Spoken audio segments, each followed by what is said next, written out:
Nearly 1 in 5 people who sold a flat in England and Wales last year walked away with less money than they paid for it. Not because the market crashed, not because of a recession, but because of 3 structural forces that have been quietly dismantling flat values for years, and almost nobody is talking about them. If you own a flat, or you're saving to buy one, this video could be the most important few minutes of your financial life, because by the end, you'll know exactly why the first rung of the UK property ladder is broken, and the 2 legal alternatives that freeholders are absolutely terrified you'll use against them. Force number 1. The cladding metastasis. Imagine waking up one morning, opening an email from your bank, and discovering that the home you've been paying a mortgage on every single month is now officially valued at exactly £0. That is the reality facing thousands of flat owners across the UK right now, and it all stems from one 3-letter acronym, EWS1. After the Grenfell Tower tragedy, mortgage lenders introduced a strict requirement called the EWS1 form, the External Wall System Fire Review. Before any high street bank will lend a penny to a buyer, they demand certified proof that the building's external walls are entirely fire safe. The terrifying reality: thousands of blocks cannot get this certificate.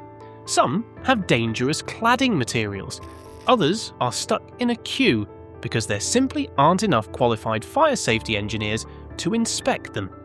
In London alone, the Greater London Authority estimates up to 72,000 buildings in the capital could be at high fire risk. No EWS1 certificate means the bank values the flat at 0. That instantly eliminates 95% of potential buyers. Your property becomes unsellable, and predatory cash buyers, who know you're desperate, will swoop in and offer you a fraction of what it's worth. But here's the part that should make your stomach drop. In August 2024, fire assessor Adam Kiziak of Tri-Fire was suspended for failing to maintain professional competence and breaching principles of accuracy and diligence. A major high street lender immediately paused mortgage lending on all buildings he'd signed off. Thousands of families who believed their flat had been properly cleared, suddenly thrown back into legal limbo overnight. Think about what that actually means. You did everything right. You bought in good faith. And then one sanction against one assessor strips all of that away, and you're back to square one, trapped with a mortgage you can't service and a property you can't sell. According to the government's own data, by mid-2024, remediation had started or been completed on 2,299 buildings with life-critical fire safety hazards, but an almost identical number, 2,331 buildings, had no physical work done at all. And while the Building Safety Act 2022 was supposed to legally shield leaseholders from paying for these defects, the reality is a chaotic mess of tribunal battles, construction delays, and owners watching their equity evaporate while they wait. As former Housing Secretary Michael Gove put it directly to the House of Commons, we have a situation where innocent leaseholders are facing bills that are completely unaffordable for building defects that they did not create, while those who made the profits walk away.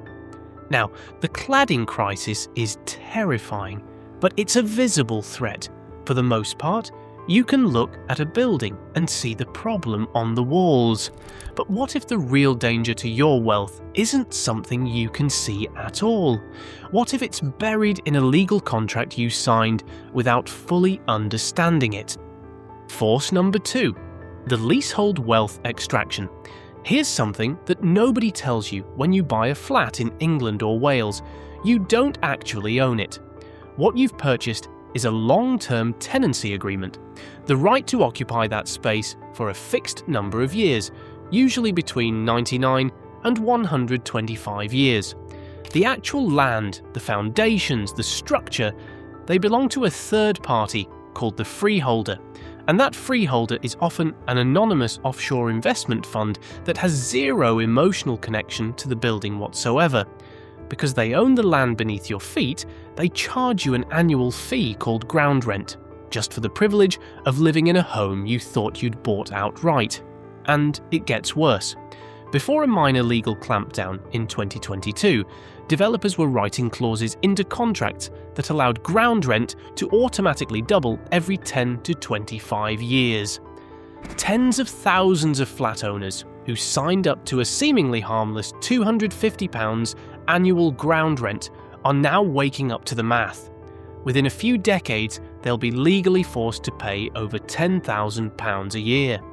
The moment a lease contains one of these doubling clauses, mortgage lenders flag it as extreme risk. Your property value craters instantly, but the single most dangerous mechanism in this entire system is something called the sub-80-year cliff. As the years tick on, your lease gets shorter. The moment it drops below 80 years remaining, high street lenders immediately refuse to touch it. To fix this, you're legally forced to extend the lease, but because of an archaic legal concept called marriage value, extending a lease below 80 years becomes brutally, exponentially expensive. You end up handing tens of thousands of pounds directly to the freeholder, money that adds zero value to your property. Altogether, according to the government's own January 2026 policy statement, leaseholders across England and Wales collectively paid over £600 million in ground rents in 2025 alone.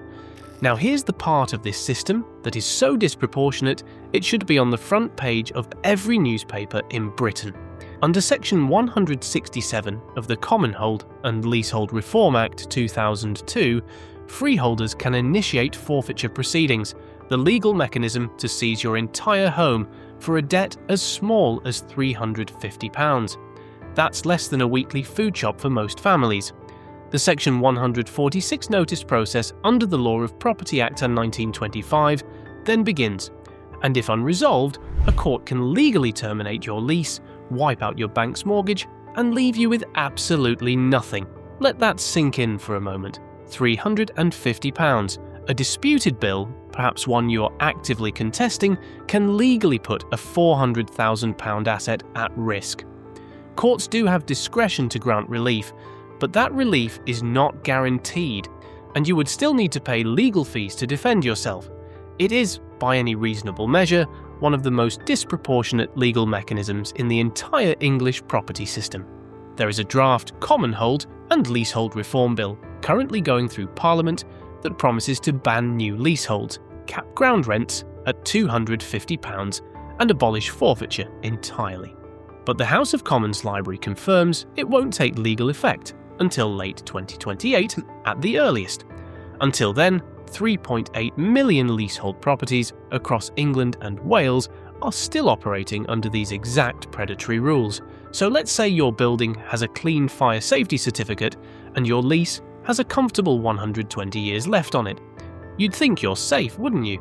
There's a third trap, and it's the one that's silently destroying the most flat values right now, because this one is hiding in your monthly bank statement. Force number 3, the service charge explosion.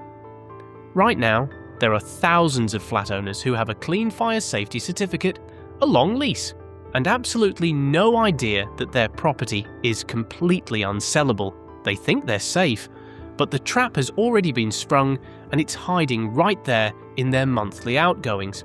Unlike ground rent, service charges have no statutory cap.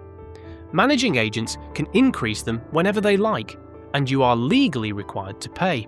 According to Hampton's 2025 Service Charge Index, flat leaseholders in England and Wales paid an average service charge of £2,405 in 2025.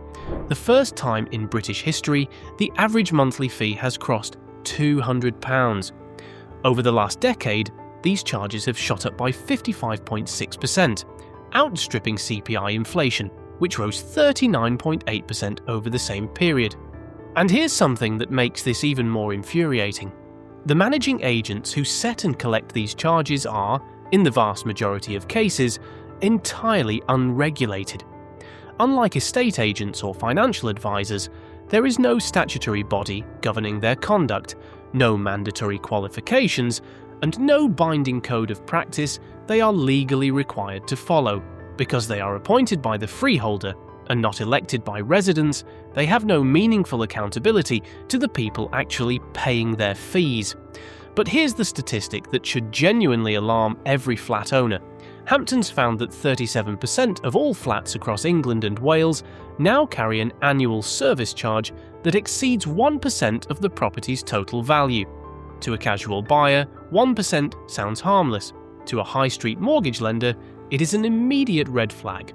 Because service charges have become so volatile, major UK lenders have quietly rewritten their underwriting algorithms. When a buyer applies for a mortgage, the bank deducts those monthly service fees directly from their borrowing capacity. Here's what that looks like in practice. A young couple earning a combined £65,000 a year would easily qualify for a £340,000 mortgage on a freehold house. But the moment they try to buy a leasehold flat, where the service charge crosses that 1% threshold, the bank slashes their borrowing power by up to £25,000. They've done nothing wrong. But the pool of buyers who can afford your flat has just shrunk, and your property value drops to match. You are paying thousands of pounds a year to an unregulated managing agent appointed by your freeholder. And those very same payments are systematically destroying your ability to ever sell. Hearing all of this, it's easy to feel like the entire legal and financial weight of the UK property market is rigged against you, but you are not powerless. And here's the alternatives I mentioned at the start, the ones your freeholder absolutely does not want you to know about. Alternative number 1. Right to manage under the Common Hold and Leasehold Reform Act, 2002. If you can get 50% of your building's leaseholders to sign up, you can legally fire your managing agent and take control of the building yourselves without needing to prove any wrongdoing whatsoever. In Manchester, residents at one block were paying £4,000 per flat in annual service charges. They knocked on doors, got the numbers, invoked their right, and in their very first month as self-managers, slashed those charges by 50% by hiring independent contractors and eliminating the freeholders' hidden insurance kickbacks. That's tens of thousands of pounds in restored mortgage affordability returned to every single flat in the building. Alternative number 2, collective enfranchisement. If you want to solve the leasehold problem permanently, this is how. Under the Leasehold Reform, Housing and Urban Development Act, 1993, leaseholders can band together and legally force the freeholder to sell them the building outright. A group of leaseholders in Bristol did exactly this when their leases were approaching that dangerous 80-year cliff edge. Instead of paying astronomical sums to extend individually, they pooled their resources, bought the freehold, extended everyone's lease to 999 years, and dropped ground rent to zero. They turned toxic leasehold properties into highly coveted share of freehold flats permanently. The UK property ladder was supposed to be a vehicle for financial independence. Instead, structural loopholes and institutional greed have turned the flat market into a wealth extraction machine for offshore corporate funds.